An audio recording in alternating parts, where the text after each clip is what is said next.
কলকাতার ময়ূক রঞ্জন ঘোষ ওরফে মলম বিক্রেতা সাংবাদিক কিংবা হকার সাংবাদিক। কি দাদা, কি অবস্থা? ভালো তো?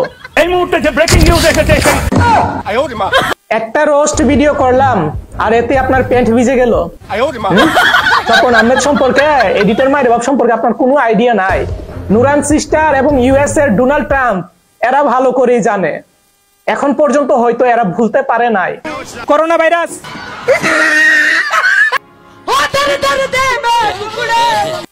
ময়ূক রঞ্জন ঘোষ উনি স্ট্যাটাস দিচ্ছে অন এ সিরিয়াস নোট। বাবা, উনি সিরিয়াস ভাবে স্ট্যাটাস দিচ্ছে, বাংলাদেশি ইউটিউবারদের এডিটিং স্কিল ও ট্রল করার জন্য বিএফএক্স অ্যানিমেশন ব্যবহার দেখে আমি ছিটকে গেছি। ভাই অকাল সাংবাদিক, আপনি ছিটকে যান নাই, বরং আপনাকে আমি ছিটকে ফালাইছি। তারপর খুব ভালো, ইউনুস সাহেবের মতো দুর্বল না। এখানে আবার ইউনুস, ডক্টর ইউনুস তাকে আবার পচানোর চেষ্টা করতেছে। পয়লা দুইলা ময়লা যায় না কিন্তু। মিন মিন মিন মিন মিন মিন না, একদম জোশ এডিটিং।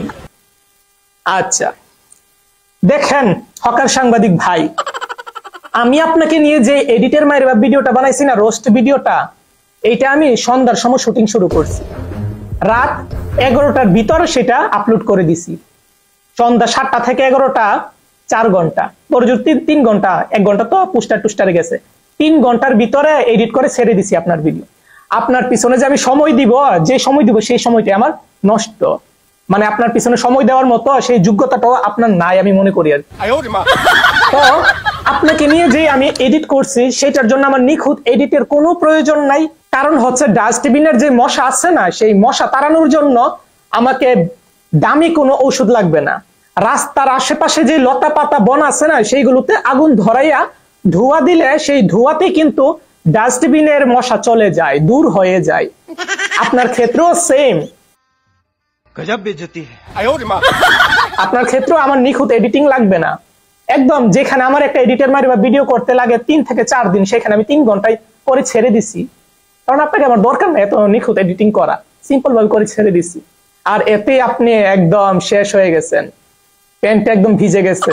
প্রায় 1 বছর পর রোস্ট ভিডিও বানাইছি আর আপনার নামের পাশে হকার সাংবাদিক ট্যাগটা পড়ে গেছে। ফেসবুকে সার্চ দিলে হকার সাংবাদিক পপুলারে, এডিটর মায়ের বাপ পপুলারে, স্বপন আহমেদ পপুলারে। ফেসবুকে যাদের পেজ আছে সেই পেজগুলোতে প্রায় 10,000 মানুষে তাদের পেজে আপলোড করছে, প্রত্যেকটা পেজের মধ্যে 1 মিলিয়ন, 2 মিলিয়ন, 5 মিলিয়ন, 10 মিলিয়ন করে ভিউজ। আর আপনারা টিভি চ্যানেল নিয়ে 1 মাস ধরে চেষ্টা করতেছেন পচানোর জন্য, আর এখানে একজন স্বপন আহমেদ একদিনের ভিতরে আপনার প্যান্ট ভিজায় ফেলছে। ভাই গজব বেইজ্জতি। পার্ট 2 কিন্তু আজকে রিলিজ দিছি আমার ইউটিউব চ্যানেলে। এইখানে কি দেখা যাচ্ছে, তোমার জায়গা মতো গিয়া থাকো। পার্ট 2টা দেখেন, দেখার পর যদি মনে করেন যে আপনি হজম করতে পারবেন, তাহলে আমি ফাইনাল এডিটের মায়ের বা ভিডিও বানাবো আপনাকে নিয়ে। তখন দেখবো ভাই আপনি কোন ধরনের সাংবাদিক, কতটা ধৈর্য আপনার আছে, সেইটা আমি তখন দেখবো। ফাইনাল এডিটের মায়ের বাপ দেখতে চান?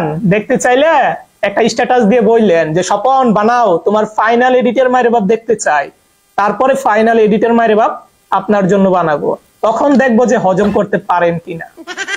তো যদি সাহস থাকে তাহলে বললেন স্ট্যাটাস দিয়া বা লাইভে আইসা, তখন দেখাবো আমার ফাইনাল এডিটের মায়ের বাপ।